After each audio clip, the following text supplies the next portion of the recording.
Nilagdaan ni Pangulo Aquino ang Tax Incentives Management and Transparency Act.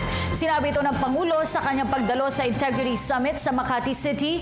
Layunin ng batas na palakasin pa ang fiscal accountability and transparency sa bansa. Dito buliring isinulong ng Pangulo ang mabuting pamamahala na kaakibat ng malakas na ekonomiya. Hinikayat rin ng Pangulo ang pribadong sektor na patuloy na makipagtulungan para sa pagpapalago ng ekonomiya. Ang karagdagan detalye sa ulat ni Rocky Ignacio. Pinatibay pa ni Pangulo Aquino mga hakbang para patatagin ang ekonomiya sa pamagitan ng maayos na sistema ng pananalapi pati ng pananagot sa mga aabuso sa kaban ng bayan. Sa kanyang pagdalo sa Integrity Summit na ginanap sa Makati City, sinabi ng Pangulo ang kanyang paglagda sa Tax Incentives Management and Transparency Act. Layunin ng batas sa palakasin pa ang fiscal accountability and transparency sa bansa.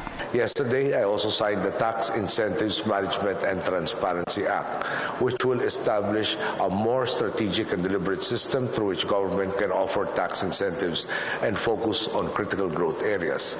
These laws passed by our partners in Congress, among many others, will certainly help foster an environment conducive to growth long after I step down from office.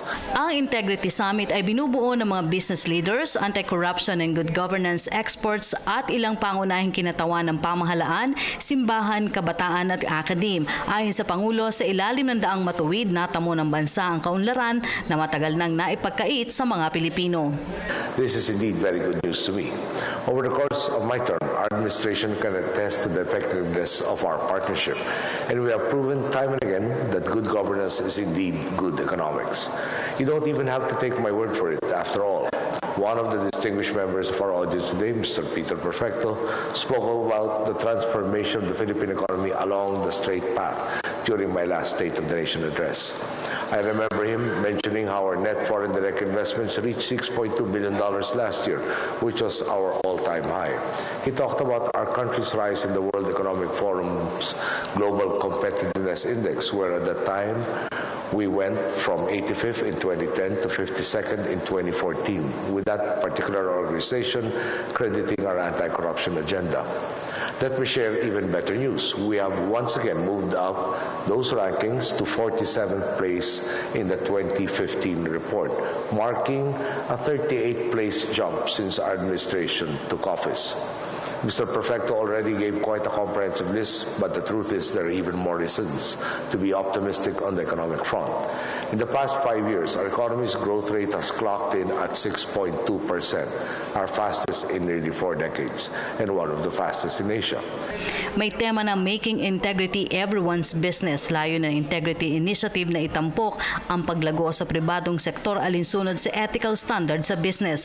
Kasabay rin anya na magandang ekonomiya ang pagpapaabot ng tulong sa maralitan na magkaroon ng malaki at positibong bahagi sa lipunan. Kabilang sa tinukoy ng Pangulo ang pagpapatupad ng Conditional cash transfer para sa target na 4.4 million families bilang benepisyaryo. These improvements in our economy, however, are only meaningful if they are felt by all, which is why we have channeled our resources into massive investments in our greatest resource, which is the Filipino people. You may know of our Conditional cash transfer program, which provides cash grants to the poorest of the poor, as long as they send their children to school and have them vaccinated, amongst other conditions. During our term, we have grown this program almost sixfold, going from around 780,000 household beneficiaries to 4.4 million, or roughly equivalent to 22 million Filipinos. At this point, even with the study still ongoing, the DSWD reports that 1.4 million Filipino households have already been raised above the poverty line.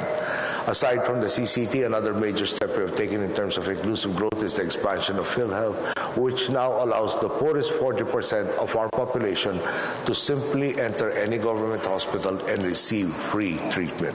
Ngayong taon ang ika-5 taon ng Integrity Summit, kaakibat ng pagdiriwang ng summit ang pagunita ng International Anti-Corruption Day. Dito muling hinikayat ng Pangulo ang pribadong sektor na patuloy na makapagtulungan sa gobyerno.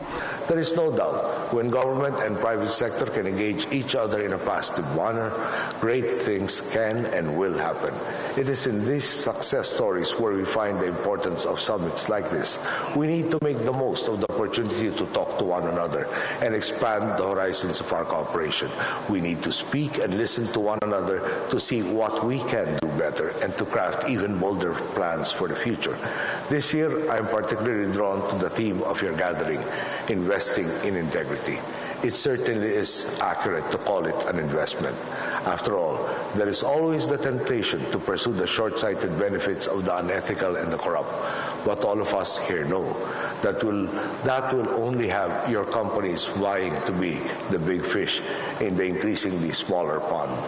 Whereas when we invest in integrity, when we create systems where the hardworking and the innovative are justly rewarded, and when we acknowledge that integrity, along with the inclusivity, is a pillar of any working society, then the pond itself grows and all of us can enjoy greater prosperity. Para sa Telebisyon ng Bayan, Rocky Ignacio.